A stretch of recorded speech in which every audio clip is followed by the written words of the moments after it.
Hello, this is a guy who likes fanfiction and is too lazy to read, so here is Traitor's face in audio form. Check the description for the links to the author. Chapter 26, The True Face of Love. Katara woke up in a cage and smiled, feeling comfortable for the first time in a long while but not knowing why. Then she realized that she wasn't alone, and remembered that she was supposed to be done with cages. Katara scrambled to her feet, making Aunt Wu and Meng jump. She found that her hat and water skins had been taken from her, although the leafy dogwood sprig was still pinned to her tunic with the borrowed combat needle from Mai. Looking out past the metal bars of the cage, she saw that the fabric of a tent cut off all view of the sky, and an armored soldier for the fire army stood guard with a spear resting in his hand and a sour expression lounging on his face. Katara forced herself to relax. "Aunt Wu, can you see how much trouble we're in?" Meng whimpered, but Aunt Wu met Katara's gaze with steady eyes. "There is a glare on the horizon of the future, but your friends might find their way through it to us." Katara nodded. There was no question about it for her. The Avatar, whether or not she would really marry him, would come for her. And if the worst came to pass, she would make sure that she would not live another day of her life in a cage. The mountain of death rose up above Aang, with the music and colors of the festival echoing in the valley behind him. He whistled to himself as he swept the entrance to the tomb. The monks had always taught that while the dead might be dead, they appreciated a clean home just as much as someone with a body and a pulse. In this case, the royal tomb within the mountain was beyond anyone's reach thanks to the lock on its front door. It reminded Aang of the one on the Southern Air Temple's sanctuary, only instead of tubes designed for airbending, this lock took the form of a stone puzzle cube that seemed to be missing some pieces. But the fancy tunnel entrance, a tiled vestibule, could still be tidied up and decorated for the festival. Aang used his borrowed broom to brush away the dirt and dust from the white tiles, moving nimbly around the pillars, snarling statues, and temporarily deactivated death traps. Some of the other festival-goers who had come to the tomb were putting out gifts for the spirits of the dead monarchs and decorating the vestibule with purifying plants.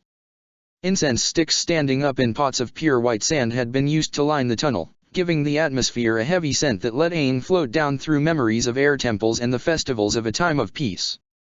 He paused to straighten the dogwood sprig pinned to his tunic, and when he looked up again, he found Mai ambling towards him. In her green robes, she was ignored by the other tomb cleaners. She gave a lethargic wave. "Our water tribe siblings found something. Great." Aang had to resist the urge to airbend in a little dusty celebration. "They found me a teacher." "Kind of, sort of." Mai drew close, and in a lower voice said, "They found a fortune teller who seems to be the real deal. I talked to her, and I think you should, too. I don't know if she can teach you all the stuff the guru was talking about, but she can definitely help." Wow. A fortune teller. Aang had never met one before, but he had heard of the divination arts passed down through carefully chosen practitioners and sometimes circus performers. "Just let me finish my sweeping and we can go check it out." He proceeded to do the fastest cleaning job, that didn't involve airbending, in the history of the world, and then tossed the broom to one of the volunteer overseers, who for some reason was staring and blinking at Aang. "Ready to go." They left the tomb and mountain behind and walked together through the grass, back down into the valley. The afternoon sun was providing warmth that seemed to be energizing the festival, and Mai led the way right into the heart of the activity. Aang tried to keep from hopping ahead of her sedate pace, but it wasn't easy. "So, you said you talked to his fortune teller?" Mai nodded. "Her name is Aunt Wu, and she doesn't charge for her fortunes. Sokka and Katara talked to her, as well." "Oh, did you all get your fortunes told?" "I don't know. Katara did, but Sokka won't talk about what Aunt Wu said to him. I mostly just had a conversation about you to feel her out, but I did ask for one quick prophecy." "What did you ask?" Aang glanced over at her, but she kept her own gaze pointed straight ahead. "I'd rather not say." Aang considered that, and a quick thought flitted across his mind that it was dangerous for Mai to have secrets, but then he pushed the notion away. Mai was trying, now. He could trust that. "Okay. So what about Katara's fortune?" Mai's lips actually quirked into a smile, and she finally turned to meet Aang's eyes. "I could tell you the full story, but I think Katara considers it to be embarrassing. She asked for a romance fortune, basically, and was surprised at the answer. Oh. Aang could definitely understand that. The way he had felt around Mai during their search for Katara was vivid enough in his memory that he could feel his cheeks warming even now. Yeah, I think I won't ask her about it. Truly, the Avatar is a font of wisdom. Mai motioned at a large tent just ahead of them. There's Aunt Wu's setup, but why is no one here? She glanced around, and her right hand went to the sheathed sword that hung off the back of her belt. Aang looked around, trying to find either Sokka or Katara, but spotted neither face in the crowd around them. Mai went over the tent and pulled the entrance flap aside just enough to peek inside, and then stepped away again, her hand clutched tightly on her sword's handle but still not revealing the blade. No Aunt Wu. Something happened. Aang's stomach flipped. What could have gone wrong? How could his friends have disappeared? Did he lose them because he wasn't vigilant enough? And had he just lost another teacher before he could even meet her? No, he wouldn't let that happen. Not again. Aang looked around once more, but instead of looking for the Water Tribe siblings, he was looking for disharmony, for things that weren't quite right. He spotted a man working in a nearby booth trying to sell charms for good luck, and couldn't help but notice that the man was keeping his eyes firmly averted from the area around Aunt Wu's tent. Aang had dashed and hopped over to the booth in an instant. Please, you have to tell me what happened here. The seller's eyes went wide and he frowned beneath his mustache, but then he gave a very loud laugh. Ha, ha. Yes, my friend, I can sell you charm that will make you irresistible to the ladies. After all, that's why you're here, to inspect my wares and buy something. Ha. Why, just look at this one, made by the sisters of the Baozi Abbey.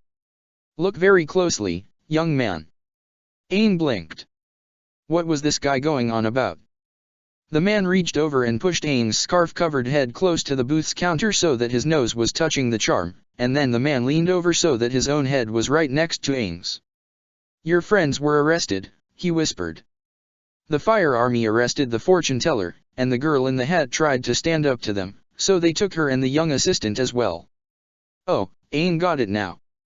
He whispered back, what about a boy with a little scraggly ponytail? I never saw him. He wasn't there during the arrest. Well, that was either very good news, or terrible news. And why were they arrested? The man raised his head just enough to make what seemed like a very aggressive gesture against his forehead. That scoundrel Jay Choi put the fire army up to it. Jay Choi? Who's that? You've never heard. The man looked up briefly, and then raised his voice again. Certainly, sir, I can show you something more potent. Ha, ha. This one will get the girls trailing after you like elephant mice after a piper.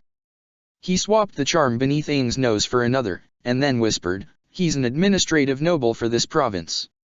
Comes from an old, respected family of bureaucrats, but Jay sold us out to the fire army and does their bidding, now.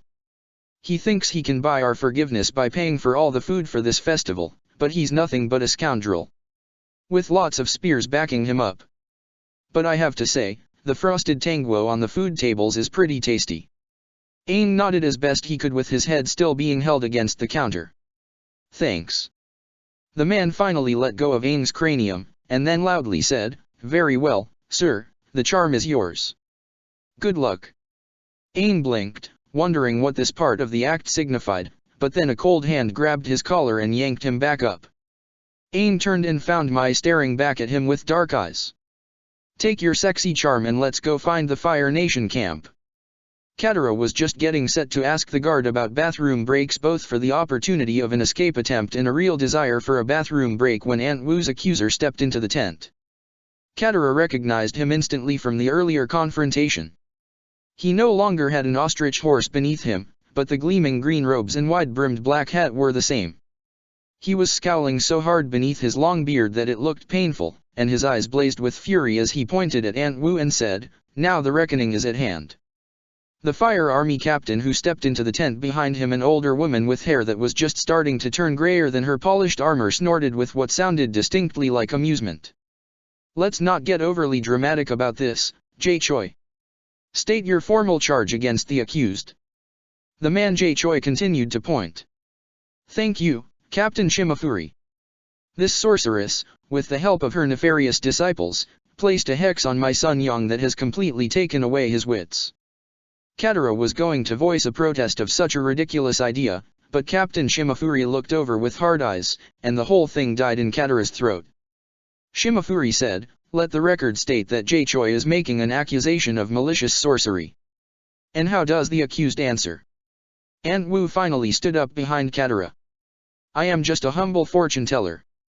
Young came to me requesting a fortune, and I predicted that he would meet the love of his life at this festival after taking part in one of the purifying dances. I have made several love predictions this week, and so far have had no complaints." Captain Shimafuri nodded. "And the nefarious disciples?" Meng held up both of her arms as if surrendering on a battlefield. "I just work here, but Aunt Wu is telling the truth." Shimafuri looked back at Katara. "And you?" Katara stood tall and proud. "I'm just a festival goer, but I couldn't stand by and let Aunt Wu face unjust persecution. I got a love fortune as well, but I haven't done anything unwise." Shimafuri snorted like she found that funny, but Choi snarled and said, "And what of this love fortune? Has it got you chasing your betters?" "I'm not chasing anyone." Katara's hand clutched into fists at the idea that she couldn't marry the Avatar because he was somehow her better. Not that she was intent on marrying Aang. It made me realize some things I hadn't thought about before. Shimafuri's eyebrows rose, but all she said was, "Let's get back on track. Let the record state that the accused deny all charges." Katara stepped forward to clutch the bars of the cage. "So, now what?" "Now," Shimafuri said, "we finish this. The accused are to be put to death at sunset." Over Meng's squeal, Katara shouted, "How can you do this? This wasn't a real trial." Shimafuri simply nodded. "No, it wasn't. I am the law here, and I want to be done with this. Guards, deal with them." Objection. All heads turned as someone new entered the tent, someone in a dingy green robe who had her shining black hair done up in oxhorn buns that. My. And Aang, his head still covered in his borrowed scarf, was standing right behind her, with another spear-carrying guard bringing up the rear. Katara couldn't help but smile. Her friends had come for her. But where was Sokka? Was he still mad at her, after those awful things she said to him? Captain Shimafuri turned to regard the new arrivals. "And you are?" Mai bowed low. "I am Tai Li, a humble friend of the accused, here to visit them. I apologize for speaking out of turn, and I mean no disrespect to you or your position, but Fire Lord Ajalan's writs of colonization clearly state that while Fire Nation forces are empowered to arbitrate conflicts between natives of the colonies, they also specify that the accused have the option to present evidence countering the charges. In his wisdom, the Fire Lord saw that corrupt natives might seek to use the Fire Army to serve their own ends, and so he created laws to allow for a fair hearing." Shimafuri didn't so much as blink. "I am the law, here."